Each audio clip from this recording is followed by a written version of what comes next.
First time when you pick up the camera, the three most important thing which you need to learn is shutter speed, aperture, and ISO. These three are not important, but in fact these three are the pillars of photography. So when you are learning, you're looking at the videos and taking the trainings and the classes. And sometimes it's quite daunting and it's a bit difficult to understand the technical jargons when they are talking about the f-stops and low light or highlight or noise in the pictures and stuff like that, which is very confusing at times. So in this video, I will share with you the easiest way to understand what is shutter speed, aperture and ISO. In fact, it's a dummies guide for everyone who has just picked up the camera. So coming up.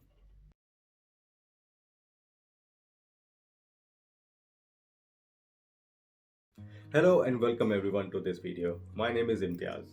I picked up photography during the lockdown and I'm very sure many of the people must have picked up a photography or any other skills during this period of time. So when I picked up the camera first time, I didn't knew anything about what a camera means. Mostly we used to take like selfies or pictures when you're in the travel, but a camera is a whole different new ball game because there is lots of things to understand. There are lots of technical things which you should know before you start shooting in manual mode. Now there are different kinds of mode: auto, manual, shutter, aperture, which we'll discuss in some other video, but in this video we only going to discuss about three most important things, which is shutter speed, aperture and ISO. Now when I started learning about these three things, I was watching videos. I must have watched videos of all the big photographers like Peter McKinnon or Daniel Schiffer or Sam Codler or Matty Hapoya and numerous others. And also I have taken some of the courses as well. But I it obviously it helped me, but at times it used to be really daunting and technical things, because when they're talking about a high shutter speed or low shutter speed, or when they're talking about f-stops and when they're talking about noise in the pictures, it didn't used to make real sense to me because I didn't know anything about the camera. I never picked up a camera. I didn't even knew this is called the lens or where to put the lens. So I come from that background, never done photography studies or course before, so I had no idea. But slowly and eventually, as an I started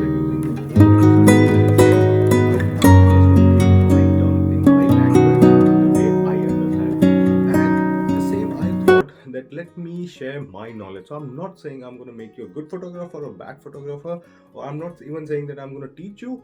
All I'm saying, the reason I'm here is to share my knowledge, how I understood these three most important things, and the same thing I'm going to explain you in the most easiest, in fact, if it's correct to say, in the most dummy term or dummy language anyone can understand. So without wasting time, let's start with the shutter speed. Now what is a shutter speed? So if I explain you what exactly is a shutter, let me show you with a live example. So that's a lens. It's a kit lens 1855, but you can pick up, I've got other lenses as well, but you can pick up whichever lens is easier for you. Now that is actually a shutter, and when you adjust the shutter speed, this shutter would flicker in the way you have adjusted within the camera. So this is what happens inside, technically inside the camera. I don't think so you would, if you are watching any other video, I don't think so you would see actually what happening inside. So that's actually the shutter speed. That's actually the technical way or technical use of the shutter speed, and the way to adjust is within inside, which I'm going to show you within a second. But let me quickly tell you what shutter speed would do. So the shutter speed, there is, if you go on the lowest side, that will give you a blur picture, and when you go to the highest side, that will give you a sharp standstill picture. So if you're going on the higher side, if you have seen pictures of birds or pictures like a boxing picture, when you see the action is frozen in the moment, that is actually a high shutter speed shot. And when you see like a picture of a waterfall which is flowing, and when you see, wow, this is like a milky water shot which you have seen, that is actually taken in a low shutter speed. So that is a difference between a high shutter speed and a low shutter speed. So now let's jump into the camera and see what actually happens inside and how to adjust the shutter speed within the camera. Okay, so now we are inside our camera, and this is the screen of a manual mode. As I was saying earlier, that manual, you have different sort of mode, manual and auto mode, but we are discussing about a manual mode. So if you see this is called a shutter speed, this is an aperture, and this is ISO. So let's start seeing what a shutter speed can do. So if you click here, See, that is going in the minus side. Now mostly you're gonna see when they would say 1/4 second or 1/2 second or probably 1/500 250. This is like a different. So basically what it means is your shutter would flicker one in less than a 30 seconds. So a 30th part of 1 second, this is in that speed your shutter would flicker. And if you come higher, this is like 125 part of a second, 250 part of a second, 500,000, 2000, and 4000. That's my highest shutter speed of my camera. Your camera can depend and differ. Whichever camera you are using, that's going to be different on your camera side. So as I was saying, if you keep your shutter speed low, less than like 30 seconds, normally for every portrait photo shoot you can keep around 30 to 60. I'm going to explain you more in detail, but for now if you come here lowest on the shutter speed, that will give you a very blurred picture where you can see the motion going as an within the motion.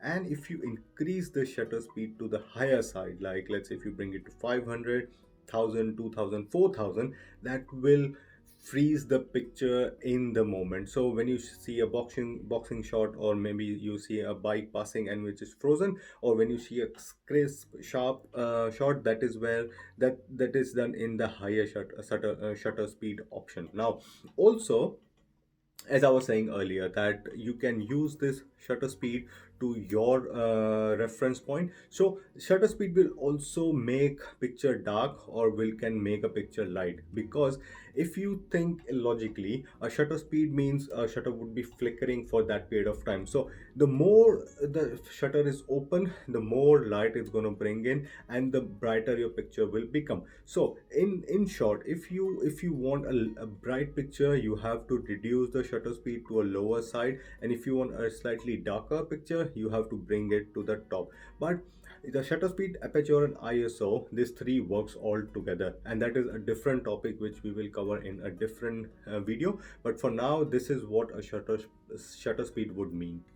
So you now understood what a shutter speed means. So now let's understand what an aperture means. Now, before we go deep, let me explain you what an aperture means. So basically, the light comes from here, and when the shutter would be open, that is how longer the light will come in. But the aperture means how much light is gonna come in. So basically, in this, there is kind of like a slides, kind of a doors. In short, you can understand aperture means the doors of the lens. They have number of doors which will be open and let the light coming in. That is actually an aperture. So in short, an aperture means how much amount of light will be coming in. So now I'm going to explain you within inside the camera what happens and how do you adjust the aperture to bring that much amount of light in. Okay, so now we have understood what a shutter speed means, and the button next to a shutter speed is aperture. Now, in my camera, in my lens, which I use 1855 kit lens, which came with this camera. The 1855 lens has aperture value from 4 will go all the way till 22. Now, that's completely a different topic altogether to discuss what does the different value means here. For now, I'm just going to explain you what actually an aperture would do. So aperture, if you click on this button, this is, as I was explaining you, that aperture means amount of light coming in the camera. That will define your camera, how much brighter picture it's going to make, or how much darker your picture is going to make. So if you want a bright picture, then you have to come all the way to the least here, the lowest amount of the value whichever your lens would have. Now normally some lens would, another lens I have got 50 lens that also has an aperture value will go much lower than 4 to all the way to 1.8. That will bring so much light in from here, as I was showing you, that so much light would be coming in, so my picture is gonna get much and much brighter. Also, it will give a very good bokeh at the end. Now bokeh means blur. For now, if you just take this bokeh meaning of bokeh as a blur, and I will explain you what a bokeh means. So this picture at the end where you can see all these blurry things, that is called actually a bokeh. And the bokeh would determine and how much lower f stop would you go. So when you hear someone saying f stop, that means they're talking about this aperture value.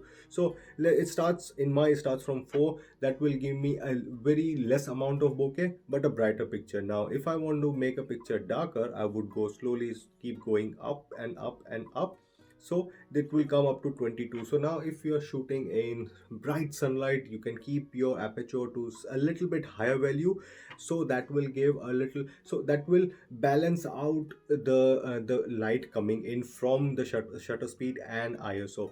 Also this will also make a difference in your pictures view as well. So let's say if you are talking about taking a landscape picture where you have the mountains and the sky and all those things coming in, you should keep a higher aperture value. Obviously it's going to make darker as well, but then you have to reduce your shutter speed.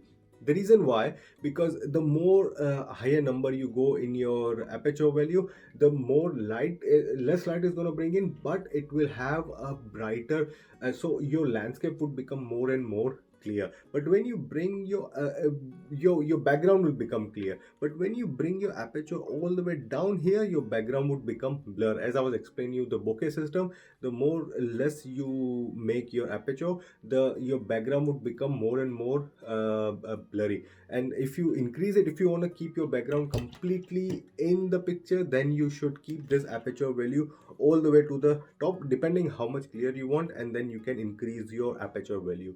So this is what an aperture would make aperture would mean.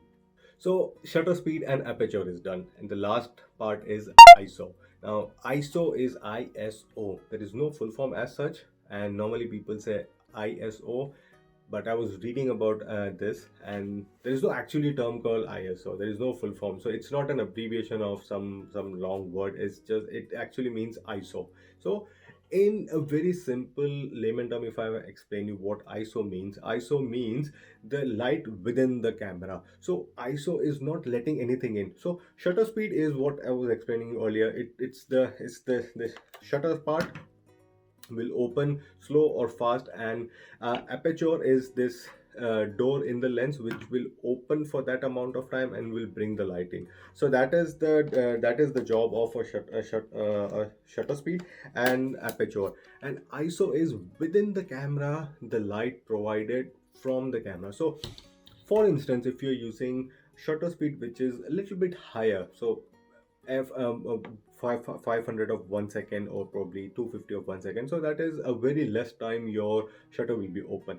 And also your aperture is higher. As I was explaining you, if you go lower, your picture will become bright and blurry. If you come higher, let's say if you're taking a landscape picture and if you want all your background to be clear, then obviously you will be using a higher aperture. But in that, what's going to happen is your picture will become a little bit dark. So what a camera is going to do is, within the camera there's a system will, camera will itself provide some light, and that is known as ISO.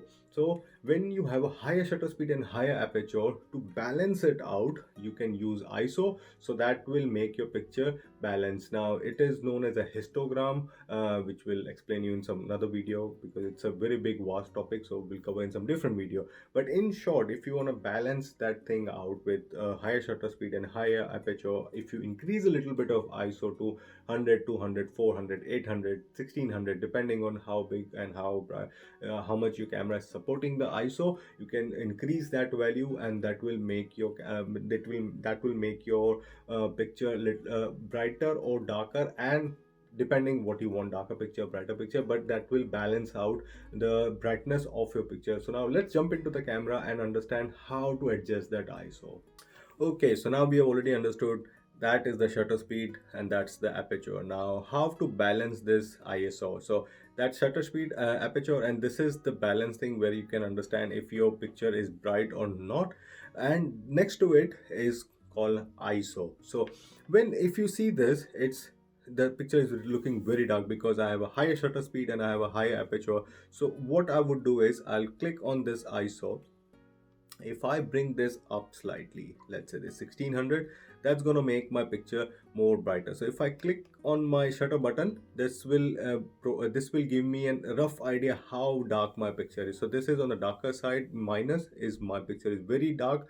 If it comes on the plus side, my picture is very bright. So I still have to keep adjusting it. I'll click more here, and then I would bring probably to 6400, and maybe now see if it's completely in the middle, so that will make my picture proper, uh, in the middle balance. So that is actually help that is actually the job of ISO in the camera. So you can use the shutter speed and aperture, and you can balance the light coming in with the help of ISO. So basically, when you are determining or when you are setting up your camera to take a picture, your first two things, you have to start in the chronological manner. So first you have to set up your depending on what kind of picture you want, that will depend on your shutter speed, then how bright or dark your picture is, or how much bokeh you want on your picture, that will be depending on the aperture you're using. And now to balance these two things, you have to use ISO. So if you bring it down, it can come as low as 100.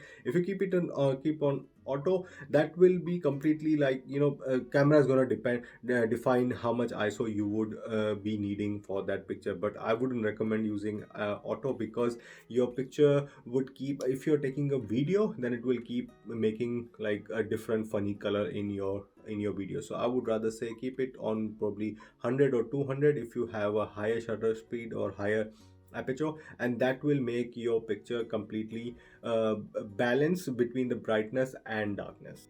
So I hope after watching this video, you have at least understood the difference between shutter speed, aperture, and ISO. And now you can, when you start the camera or when you switch on the camera, you will at least know how to adjust these three things. Because I certainly remember when first time, when you would know how difficult it was when we went out to shoot our first travel vlog. It was so difficult because it was really bright sunny day, and I just didn't know how to adjust the shutter speed, aperture, and ISO. And me and Tabs, we both were discussing how to manage this camera and how to use it basically.